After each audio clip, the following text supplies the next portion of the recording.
पौराणिक कथाओं में आज हम जानेंगे क्या आज भी हनुमान जी धरती पर मौजूद हैं या नहीं।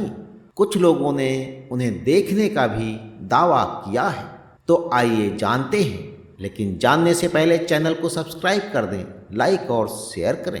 हनुमान जी 7 चिरंजीवियों में से एक हैं जो सभी युगों में रहेंगे। हनुमान जी अमर हैं। समय समय पर कई ऐसे संकेत मिलते रहे हैं जो ये साबित करते हैं कि हनुमान जी धरती पर मौजूद हैं, और वो त्रेता युग हो, द्वापर युग हो या फिर कलयुग। भगवान शिव के अवतार बजरंगबली रामायण काल में आए थे। त्रेता युग का समय था। श्री राम ने जब शरीर त्यागा तब हनुमान जी ने उनसे पूछा कि प्रभु अब मेरे लिए क्या आदेश है। तब श्री राम ने कहा कि जब तक इस धरती पर राम का नाम लेने वाला एक भी शख्स भी मौजूद है, तुम्हें धरती नहीं छोड़नी है। इसके बाद द्वापर युग आया, तब भी हनुमान जी वहाँ थे। फिर कलयुग जो चल रहा है, और अब भी हनुमान जी धरती पर कहीं ना कहीं मौजूद हैं। भक्तों के दावे इसलिए भी मान लिए जाते हैं क्योंकि समय समय पर इसके कई प्रमाण मिलते रहे हैं।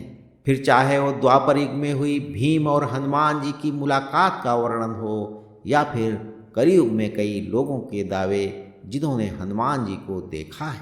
यदि आप त्रेता युग में हनुमान जी के जन्म और कार्यों के बारे में गहन शोध करेंगे तो आप देखेंगे कि किसी भी पुराने ग्रंथ में कभी भी हनुमान जी की मृत्यु के बारे में उल्लेख नहीं किया गया है, बल्कि उन्हें चिरंजीवी बताया गया है, यानी जो हमेशा अमर रहेंगे।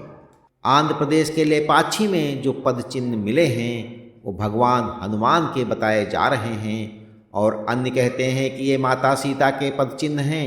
कई हिंदू धर्म ग्रंथों के अनुसार हनुमान जी अमर हैं क्योंकि उनकी उपस्थिति का उल्लेख त्रेता युग और यहाँ तक कि द्वापर युग में भी किया गया है। द्वापर युग में इनकी मुलाकात भीम के साथ एक विशाल वानर के रूप में हुई थी, जब उन्होंने भीम के घमंड को चूर चूर किया था। कलयुग में भी हनुमान जी के होने का वर्णन मिलता है। कुछ विद्वान संतों ने दावा किया कि संत तुलसीदास से भगवान हनुमान ने मुलाकात की थी, और इस घटना के बारे में कहा जाता है कि ये कलयुग की वास्तविक घटना है। ये भी दावे हैं कि भगवान राम और रावण के बीच रामायण के युद्ध के बाद हनुमान जी रामेश्वर के पास एक पर्वत पर रहने लगे हैं, और आज भी वहाँ हैं। भगवान राम के प्रिय भक्त होने के नाते भगवान हनुमान को आशीर्वाद दिया गया था कि वो इस पृथ्वी के अंत तक भगवान राम के सभी भक्तों के लिए यहाँ रहेंगे और अपने उपदेशों को अपने सच्चे भक्तों तक पहुँचाएंगे। कलयुग में ऐसे कई बुद्धिमान और विद्वान लोग हैं जिन्होंने हनुमान जी को देखने का दावा किया है और उनसे मुलाकात की है। ऐसा कहा जाता है कि 13वीं शताब्दी में ऋषि माधवाचार्य को हनुमान जी की यात्रा से ज्ञान प्राप्त हुआ था। यहाँ तक कि 16वीं शताब्दी की शुरुआत में तुलसीदास को रामायण की पूरी कहानी लिखने के लिए भगवान हनुमान से प्रेरणा मिली थी।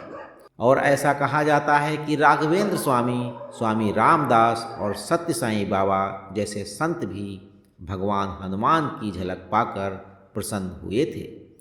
तो पौराणिक कथाओं में आज बस इतना। अगली बार हम सुनेंगे एक नई कथा। तब तक के लिए ईश्वर की सभी शुभकामनाएं आपके साथ बनी रहें।